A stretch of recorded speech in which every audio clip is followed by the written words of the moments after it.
আমাদের শিক্ষকদের ন্যায্য যে দাবি আছে সেই দাবি বাস্তবায়ন করার জন্য আপনাদেরকে পাঠিয়েছি। জুলাইয়ের শহীদদের যে আকাঙ্ক্ষা, তাদের যে প্রত্যাশা, সেই প্রত্যাশা বাস্তবায়ন করার জন্য আপনাদেরকে পাঠিয়েছি। আপনারা যদি মনে করেন এখানে ভোগ বিলাস করতে এসেছেন, তাহলে আপনারা ভুল করছেন। আপনারা যদি এই পথে পথ বাড়ান, আমাদের শিক্ষকদের ন্যায্য দাবি মেনে না নেন, তাহলে বাংলাদেশের ফ্যাসিবাদ, খুনি হাসিনা এবং তার দূষণে যে পরিণতি হয়েছিল তার চাইতে খারাপ পরিণতি আপনাদের হবে।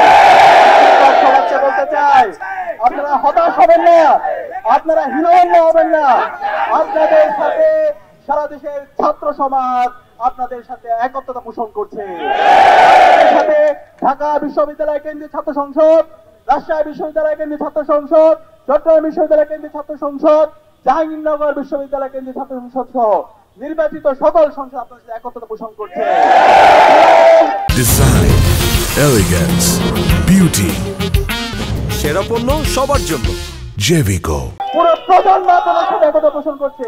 বাংলাদেশের প্রাইভেট বিশ্ববিদ্যালয়ের শিক্ষার্থীরা আপনাদের সাথে একত্র পোষণ করছে। সকাল মাদ্রাসা, স্কুল, কলেজ, বিশ্ববিদ্যালয়ের শিক্ষার্থীরা আপনাদের সাথে একত্র পোষণ করছে।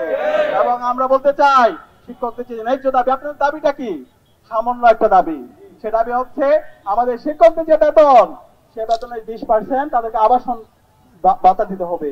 আরে ভাই, আপনাদের তো 40% দেওয়া আপনাদের দায়িত্ব।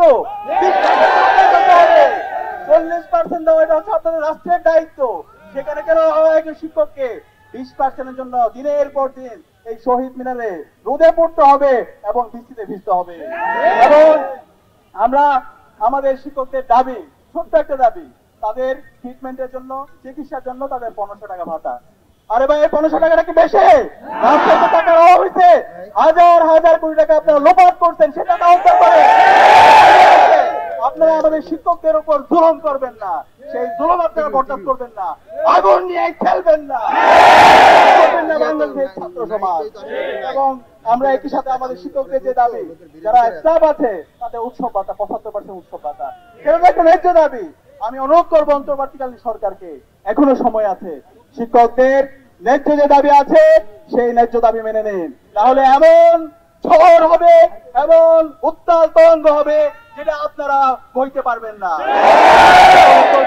আমাদের শ্রদ্ধেয় শিক্ষকদের যে দাবি আছে, ন্যায্য দাবি আছে, সেই ন্যায্য দাবি মেনে নিন। একই সাথে সারা দেশের আজকে শিক্ষা প্রতিষ্ঠানগুলো অচল অবস্থায় আছে।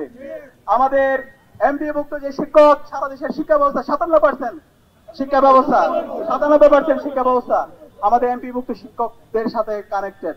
আমরা অনুরোধ করব, অতি দ্রুত সময়ের মধ্যে সরকারের উচ্চপদস্থ যারা আছেন, প্রধান উপদেষ্টা থেকে শুরু করে উপদেষ্টা যারা আছেন, তারা যারা নেতৃত্ব দিচ্ছেন, সবার সকল অংশীজনদের সাথে বসে দ্রুত সময়ের মধ্যে কার্যকর উদ্যোগ গ্রহণ করেন এবং আমাদের শিক্ষকদের ন্যায্য আন্দোলন আপনারা মেনে নেন। এবং আমরা কথা দিচ্ছি, ঢাকা বিশ্ববিদ্যালয় কেন্দ্রীয় ছাত্র সংসদের পক্ষ থেকে আপনাদের সেই ন্যায্য দাবির সাথে আমরা একত্রতা পোষণ করছি এবং আপনাদের সাথে আমরা আছি।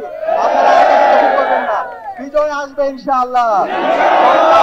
যেভাবে জীবন দিয়ে পুরো জাতিকে নতুন ভাবে পুনর্জীবিত করেছিল, আমরা কথা দিচ্ছি, আমরা প্রত্যেকে আবু সাইদ উত্তরসূরি হিসাবে আমরা আপনাদের সাথে আছি। বিজয় আসবে ইনশাআল্লাহ। জিন্দাবাদ।